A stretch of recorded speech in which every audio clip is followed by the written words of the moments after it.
In Dredge, you assume the role of an amnesiac fisherman. Come dusk, you venture into the ocean to catch some game. Return by nightfall, sell your spoils, use the money to repair and upgrade your ship. Do the occasional quest to learn more of the world and your past. Venture further, deeper, catch bigger prey. But Dredge isn't just a fishing game. It's an eldritch fishing game. Come nightfall, many a horror creep from beyond the waves. The darkness and sleep deprivation bring forth visions and nightmares. The prey you catch after dark has some peculiar characteristics. An eye watches you beyond the reach of your stormlight. Shadows glide towards you on silent waves. Something slithered inside your cargo, the log warns you. Something sleeps beneath these waves. Something that perhaps should remain in its slumber. But we are of the curious kind and need to see where all this leads, even when every fiber in our being tells us to abandon our quest. We fish and dredge for supplies ever further, deeper, until...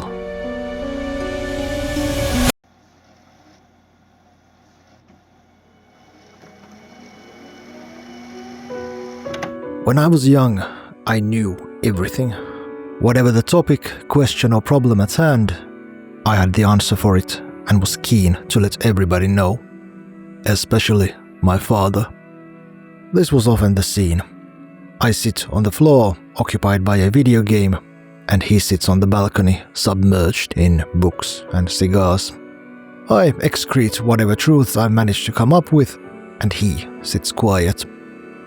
One day, I give my father a particularly feisty comment on some religious idea, and he retorts, "Uskonto on kuin menisi avantoon.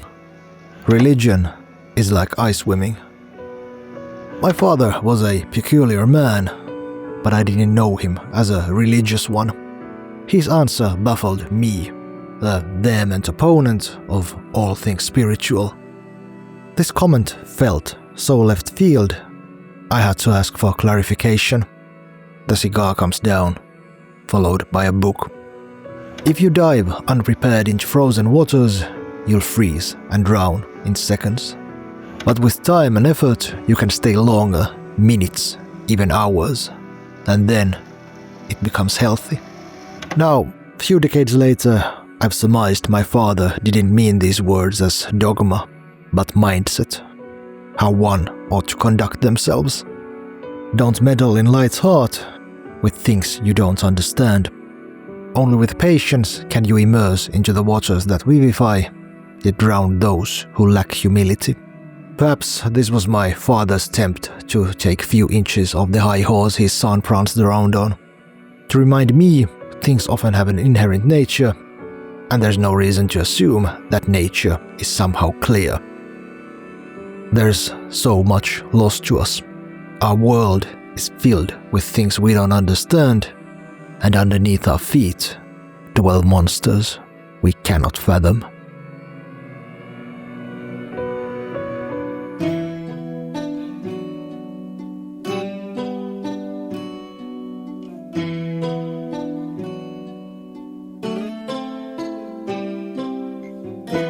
There's an obvious shape Shadow of the Colossus ought to conform to, the video game shape. There are 16 colossi in this world. Between you and the bosses are enemies and battle gauntlets. Each colossus you slay gives you new abilities that aid your quest, help you explore the land, access new areas. From hidden pathways and temples, you find items that aid you in combat. Little by little you tame this forgotten world. You uncover its secrets and receive your answers. What sort of calamity brought to ruin this ancient land? Who hew these great monoliths? There's a forward momentum, an escalation in power and knowledge. None of this happens in Shadow of the Colossus.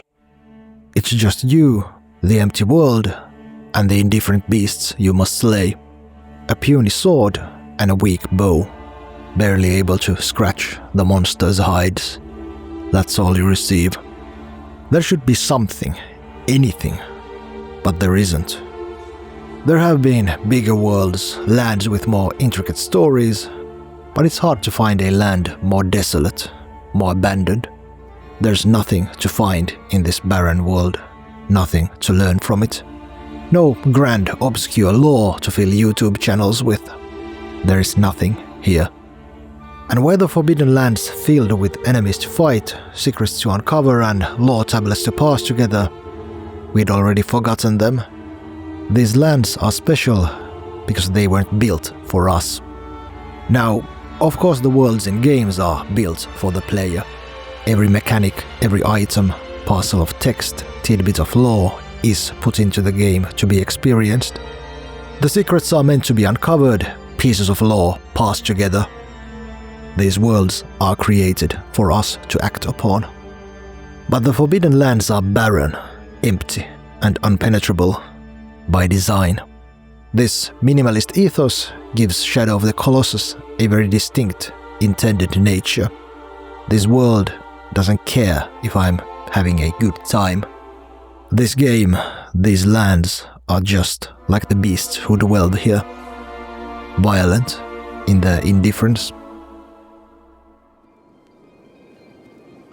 There's a machine in the Hitchhiker's Guide to the Galaxy, the Total Perspective Vortex. It's a contraption that confides the breadth of all existence and presents it in a scale comprehensive to our tiny little ape brain.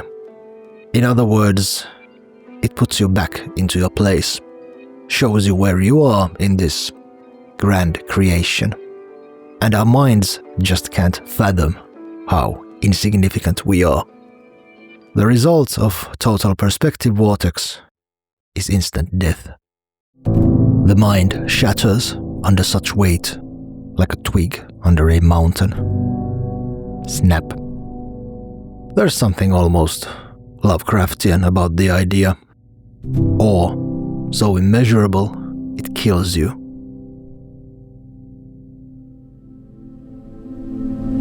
We find awe in many forms. A pulsating beat in your spine, the goosebumps on your arms, the mist in your eyes.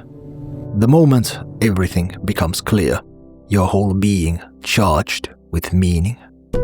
It's often like a cold shower for your ennui, self-evident meaning, beauty that burns away all things trivial.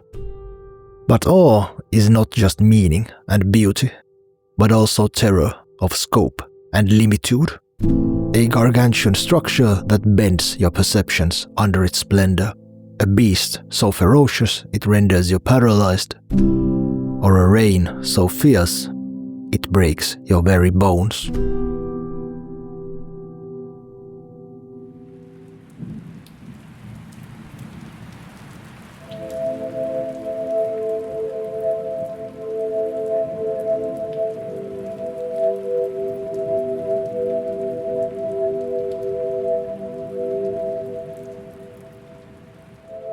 I always thought the draw of these empty worlds was my thirst for adventure, the allure of an empty map, that rush of accomplishment when I little by little conquer these ruthless lands eager to swallow me.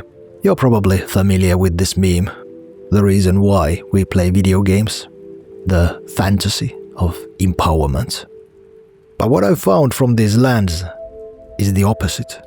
I don't feel empowered when I kneel before something that towers over me, before beauty that burns my eyes. I feel small, meek, and humble, like someone thrown into the Total Perspective Vortex. These worlds, these beasts, remind me of an old parable. Fear of God is the root of all wisdom. There's little difference between a pious man who kneels before his God and a mouse who trembles in awe before a dragon. There's a common trope all my favorite worlds share. These lands were not born, but made. This ruin was enticed with a peculiar mix of hubris and hamartia. At some point, we forget lessons that should not be forgotten, break pacts that ought not to be broken, and awaken that which should have been left to slumber. A part of this world was cleaved for us to inhabit, and fate is never kind to those who steal from the gods.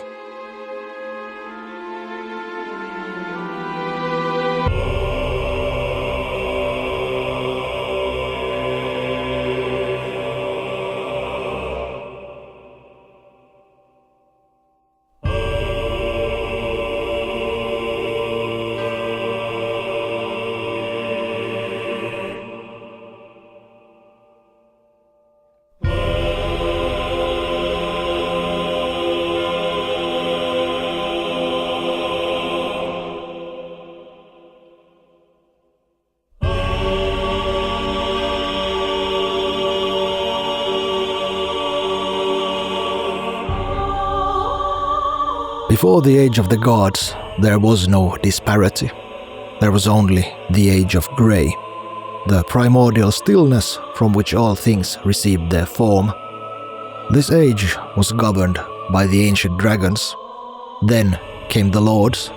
With fire, with light, they peeled the eternal stone scales from the dragons' hides and erected great cities on their bones. Thus began the age of fire. Under the dominion of the gods, new beings came to be, and among them was us, mankind. Now, why dragons? Why must the world of men be cleaved from their stone-hewn hides? Well, what is a dragon? It's a predator. It has talons with which it can climb, sharp teeth, a maw that can devour you. It's a serpent, something we humans are afraid of. It has wings, so it's also a bird of prey. That's a tree cat snake bird. Those are the things you really want to avoid. The dragon lives forever. All beings cower their days in the long shadows it casts. It can breathe fire, it can set your world aflame.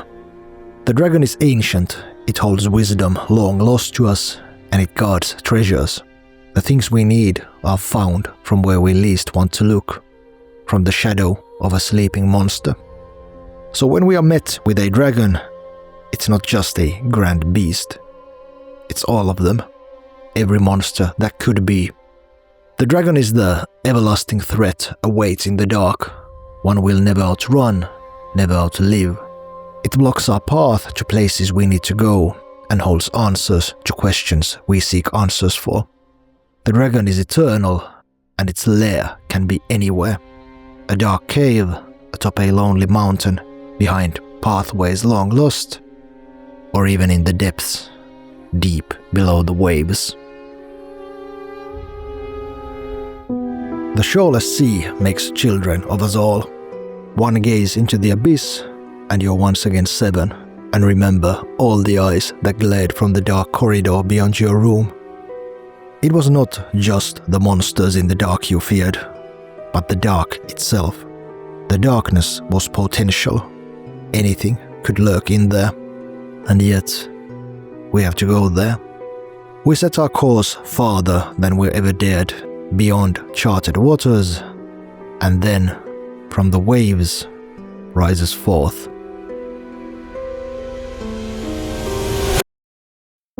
the Leviathan is even worse than a dragon, because it's a dragon that lives in the ocean. It's a tree-cat snake bird of the deep. Now, this monster is horror enough, but it's not just a problem, it's a proof of concept. If that exists, what else waits us beyond the waves, beyond the skies?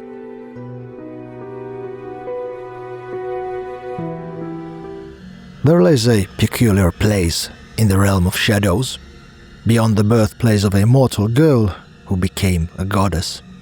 The lands between are home to many a strange sight, but these fields are like no place in this world. Stone monoliths protrude the soil, tens, hundreds, as far as the eye can see. On closer inspection, you realize they are fingers, erect towards something. These ruins lead you to a long quest that takes you deep beneath the earth, and from here you find Matia, the mother of fingers. From her loins springed forth the faith, the zealotry, the ruin we see everywhere around the lands between. A new world was born from this abandoned being who sat through eons in wait of a sign from her gods, and never did she realize she was forgotten by the skies the moment of her arrival. It was the scholars of Bergenworth who first found the dungeons underneath the city of Yharnam. Dozens, hundreds of catacombs, each one filled with things stranger than the last. They found ancient cultures, creatures that should not be, the miraculous old blood which cured all ailments. And yet, the scholars were not satisfied, like we never are. They digged further, deeper, and from the depths they found the daughter of the cosmos, the scourge of the beasts, the blood moon, the fall of Yharnam. All this ruin was set to motion by the scholars who in their insatiable thirst prospected the depths, always in search for more. Was there ever any other way it could have ended?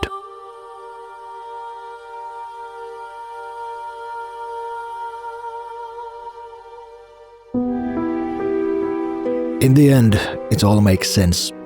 It was you who uncovered the strange book from the depths. Curiosity turned into obsession, obsession into insanity. The sea had always held your heart, and now it claimed your mind, soul, and the great love of your life. A broken man's desperate search for his late wife. That's what you've been up to. You've dredged for supplies, relics, and now you have everything you need to gain the favor of the sleeping one. You return to that cursed spot where she sank beneath the waves. A key, a music box, a ring, a necklace, and a pocket watch. Not much is needed to please the one who slumbers beneath the waves. You make your offering, and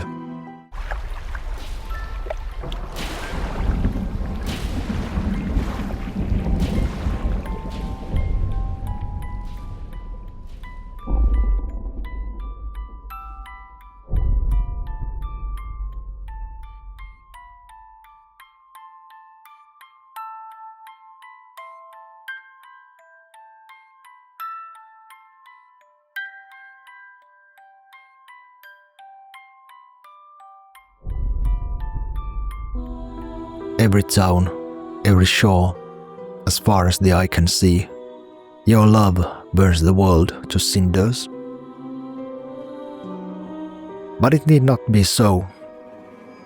You can forsake this obsession, sail your ship to deep, uncharted waters and let go.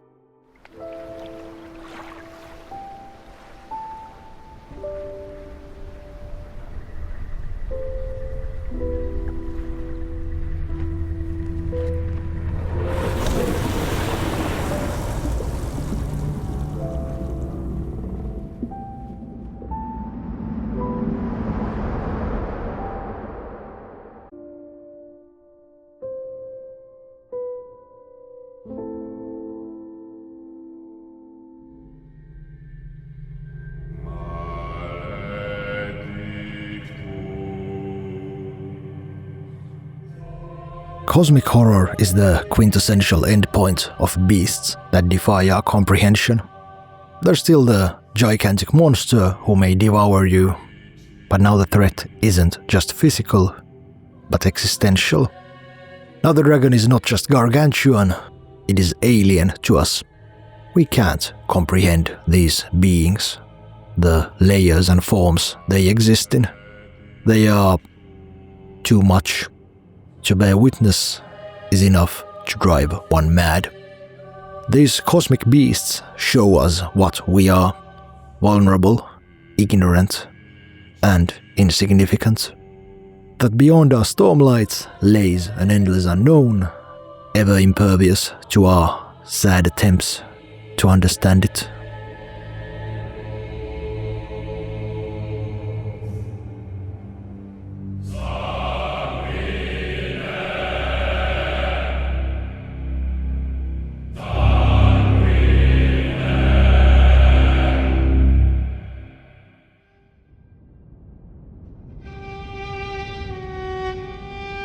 Another thing common with these stories is we arrive too late.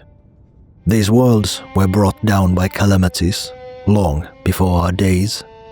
There's nothing left for us to repair. Our quest was never to save these worlds, but to accept them, coming to grips with their innate nature. All attempts to bend these lands under our will lead to more calamity. We entice a horror that lights the world aflame, a shadow that should have been left to slumber. We become a part of the cycle, a force that ever prolongs, yet never escapes. We cleave great souls and runes from the gods past their prime, try to attain the power to reforge the world in our image, only to realize we don't know how to repair this world. We don't know how to make the world a better place. Sometimes the best we can manage is to not leave our mark, leave these lands be and not make matters worse. Perhaps we lack the humility to recognize that as a small but not insignificant victory. It would be so easy for things to be so much worse.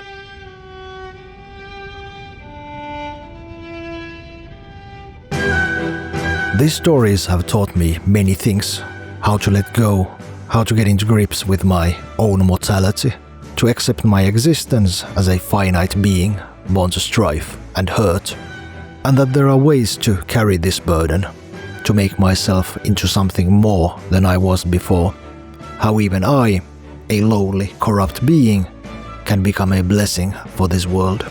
This wisdom is not told through cutscenes, exposition or item descriptions, but through the silent stones which litter these lands, monuments and places of worship long since abandoned. In these ruins I met with my father's words again. I walk in lands desolated by the sins of my fathers, yet not realize they could just as easily be mine, and so they often become.